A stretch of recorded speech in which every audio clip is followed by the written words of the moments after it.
Hey guys, Zerkaa here, and welcome back to my Millwall career mode series. Apologies for not uploading yesterday. If any of you noticed, or any of you went on my channel yesterday, you would have noticed that I wasn't actually a partner. And lots of you tweeted me asking why, and I also tweeted out saying that as of yesterday, I wasn't a YouTube partner anymore. And lots of people got a bit worried, like, "Oh, you quitting YouTube? What's going on?" And it's just simply that I've changed networks. I've left Machinima and I've gone to a new network. And as many of you probably already know, the reason behind why lots of people have left Machinima is because they tried to renegotiate our contracts, and the offer that they offered me I felt wasn't really acceptable. So that is why I have moved. But anyway, going into this episode, you've seen the background now, just quickly showing you the squad report of my players. And we go into our first game against Sheffield Wednesday. And Sheffield Wednesday are definitely a team that we should be beating if we are genuinely going to try and push for promotion this season. We need to try and win as many games as possible, obviously, as quick as possible. And as you saw there, straight from the start, Jake Whitney scored a crazy overhead kick. But Wallace puts his header on a cross in the 15th minute. And somehow managed to get through the goalkeeper. He kind of saved it, but then he kind of bounced underneath him. I don't think he got down quick enough. I watched the replay here. He just kind of like, I don't know, maybe hit that defender there. I'm not really sure. But anyway, going to the 42nd minute, and Wallace picks up the ball here, plays it through to Keogh. Keogh then hits it first time into the bottom corner to make it 2-0. And we seemed very comfortable and looked like we was actually going to win by a good 4 or 5. We had lots of chances that I haven't really shown you. But here's a quick replay of that first time shot there. I kind of do a little thing recently in career mode that I've noticed that works. Done it online as well. That if you get through on goal and opposed to just like holding down B to try and shoot, if you like tap B, I think it does a rush shot. I'm not really sure if that is a genuine advice to give you, but I tend to notice if you spam B when you're going through, it seems to do like a P roller on the floor. And as many of you know, goalkeepers just can't seem to save P rollers on this game. It's like they don't get down fast enough. As soon as you like whack it fast on the floor, they get down straight away. So it's really weird. But yeah, that's the kind of shot that I like to do. It seems to work pretty effectively recently. We're going to our next game against Nottingham Forest. I know I'm behind the gameplay here. I'll try and catch up. Romero Vidal gets slotted through with a nice through ball there. And he holds off a defender and slots it into the far post. And that's one thing I need to make sure I start doing, is going near post, because everyone always says on this game that near post is overpowered.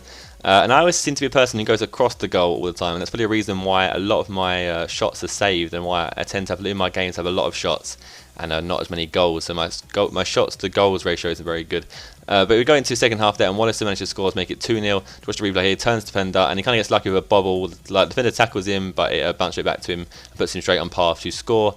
But in the 70th minute, I kind of give away a cheap penalty. I need to stop slide tackling against the computer, because they punish you. They seem to know that you're going to slide tackle, and then they just straight away move away. And like half the time you kind of catch them, or they get past you. But Cox of Nottingham Forest stepped up to that penalty, and he did a start penalty, and he hit it against the crossbar, so it served him right for trying to show off. And in the 79th minute, Henry gets down the line and puts in a cross, and Leon Trotter is in the box to convert the cross and make it 3-0 to make a comfortable win against Nottingham Forest, who are a pretty good side. And again, another win to add to our tally. But in the 90th minute, Nottingham Forest broke through here. I think it's Andy Reid. Kind of took him down there. I kind of stuck out my leg, pressed B a bit too late, and he kind of falls over my leg. And once more, Nottingham Forest have their second penalty in the game. And there's been a lot of penalties in my career mode series so far, haven't there? Both for and against me. More so against me. And this time, Cox manages to convert that one, and doesn't try to start. He just goes straight down the right and middle. And that ended that game 3-1, which is still a very comfortable result, and definitely results we need to be getting almost week in, week out if we're going to push for promotion, because obviously we have to get a good goal difference as well as a high points tally. And with the teams that we have in this league, it's going to be hard to get first and second, because Norwich and Swansea are probably going to run away with this league. We're going to our game against Norwich, and Norwich are currently top and haven't actually lost a game prior to this game, I believe. And you could tell as soon as I played this game that they hadn't lost. They were very strong. However, I did go full-on sweat mode, and I was full-on trying to score. And if you see here, I had an absolute crazy amount of chances in the first half. And I was almost like just astounded I hadn't scored. It's one of those games where it just seemed that nothing was going to go in. Like, fair enough, if you look at these chances, some of them are kind of like half chances and just shots that I've just taken in a rush. And there wasn't really any 100% chances. Other than this one right here, Romero Vidal breaks down the left, and definitely should have slotted that away. If I had slotted that away, it would probably been a different result. But we get into the 60th minute, and again, I give away a penalty, and it's a really cheap penalty, just me pressing B, trying to get the ball out, just spamming B, just hoping that I could get him away from the ball. But unluckily, I give away a penalty, and Vaughan says I'll take that. Does a starter, and this time doesn't miss. Someone who actually does start and actually managed to convert, and that was Vaughan there, making it 1-0 to Norwich. And again, I give away another penalty. I need to stop doing this, because it's going to jeopardise my chances of actually getting promoted. And once more Vaughan steps up to take this penalty, and great save by Spires there. And as soon as he saved that, I thought maybe I actually had a chance of getting back into this game. Kind of sparked some life into my team as well. And you see there, LeCointe had a shot saved. Keogh here turns to the defender and has a shot, hit smacks against the post. And again, just seemed like one of those games where nothing was going my way. And it ended that way, it ended 1-0 to Norwich. The result definitely wasn't fair on the actual performances of both teams. I definitely should have won that game based on performances. But Norwich are still there, top of the table and just flying so far. And Norwich and Swansea look like they're going to be unstoppable. And that is worrying for me because obviously I'm going to have to push for, or I want to push for automatics. I want to get through the automatics. But it looks like playoffs might have to be an option already, and we're only like 14 games into the season. See that I got a job offer from Finland. And as I said, not taking any international offers unless it's Brazil, Spain or anyone of a high calibre. You see there, I was wrong. Norwich actually had lost the game, but they've only lost one, and Swansea have only lost one as well. And we are currently sitting there in 5th place on 27 points. We're only 3 points away from falling out of the playoffs, and we're only 6 points away from getting into the automatics. We then go into our next game against Hull, who, if you just caught a quick glimpse at the end of that league table there, they were in 19th place. So it's definitely a game that we need to win in. They play a 3-5-1-1, which is very similar to my 3-5-2 that I'm playing. So when you play like a 3 at the back, you tend to be quite weak when it comes to like defending your wings. So that is what I tried to push pretty early on. I tried to push the wings, and there I nearly scored, and McLean nearly scored there for Hull. We go into the 40th minute and hadn't really found a way through, and again pushing down the wings, and finally it pays off, and Romero Vidal gets his head up and scores. I believe it is that. I'm not even going to say it. I wasn't going to say that's his first headed goal, but I don't believe it actually is. I think that was just a lie that I just made up right there. But regardless, he scored a headed goal, so it doesn't matter. In the second half here, we break through with Wallison, and he shoots, and he definitely should have scored. That probably should have gone near post, as I said in the previous game.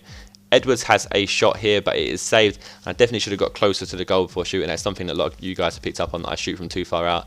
From that resulting corner though, I pass it short, Romero Vidal crosses it in, and Trotter does a nice kind of like scissors kick / bike, and I didn't think Trotter had that up his sleeve, but apparently he does, and that's a great goal, probably one of the best goals he's scored in this career mode series so far, probably other than one I can actually think of as I'm thinking right now. But anyway, we go into the 68th minute, and Hull kind of had a nice little passing move, and it kind of just wasn't really a nice passing move at all actually, this is a lie as well. They kind of had a shot, and it bounced one of my players, bounced up, and their player beat my goalkeeper to the ball.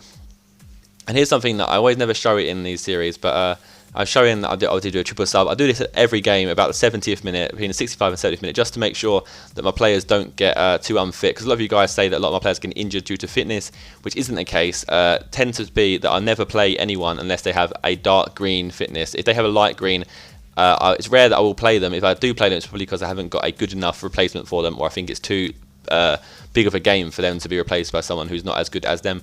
But that game then finished 2-1, and as you saw there, I had a pass cross goal right at the end. I didn't talk about it, but I tried to do a skill shot past goalkeeper and didn't pay off. Going to our next game here, it's a Capital One Cup game against Norwich, who we just played 2 games ago, and they beat us 1-0, so I was back here trying to get revenge on them. And this game nearly started off perfectly with Romero Vidal getting up for header there, but unfortunately it bounced off of their player's head and went out for a corner. But in the 45th minute, we had a shot there, and again, was saved. He thought I was going to score, didn't you? Because I said, but again, that's another thing that some of you guys picked up and said that I sometimes give away what is going to happen, so I'll try my best not to do that in the future. Again, here's my triple substitution that I was talking about that I always do every single game. I'm just kind of clarifying that again. But there wasn't really any chance in this game whatsoever, and it went to full time 0-0. And obviously, because it's a cup match, it went to the extra time. It went to extra time, and luckily for me, in the 95th minute, David Edwards gets up and scores a rebound. And they're only kind of goals you're going to score in one of these games. One of those games where nothing's going to go in, and it's kind of a rebound that's going to go in. It's just a dodgy goal that always goes in. And as soon as we got that goal, game instantly changed, and I was all over them. And Edwards picked up his second goal there with a nice little cross from Vidal, and Edwards manages to get up and get his head on it and score his second goal of the game, and Millwall's second goal. And that pretty much put us in the winning. It was pretty much just a solid win there. As long as I could defend and not give away a goal, was pretty much going to win. But in the 118th minute here, Vaughan broke through with a little bit of a winding run, and some slack defending from me. I kind of was like trying to just jump in the tackle, trying to panic in, and they scored. But unfortunately for them, I always nearly say unluckily for me, but I mean unfortunately for them, that game finished 2-1, and we get progress through to the next round of the Cup, and we are now in the quarterfinals, and I believe that means we achieved the objectives that were set by our board. And I don't know who we're going against. I can't remember who we're going against. I think it said there, but I didn't really catch it. But that is the end of today's episode. I tried to make this episode a bit longer for you guys. Obviously, I didn't upload yesterday, and lots of you guys request that you want them to be longer, so I've tried to accommodate for you guys as well. But if you want them to be longer, then please leave a like and leave a comment saying so. And if it's an overwhelming response, I will definitely accommodate for you guys, and I'll make every single episode at least 10 minutes long, or 8 to 10 minutes long kind of thing. I hope you enjoyed the episode, and I shall see you guys next time. Goodbye.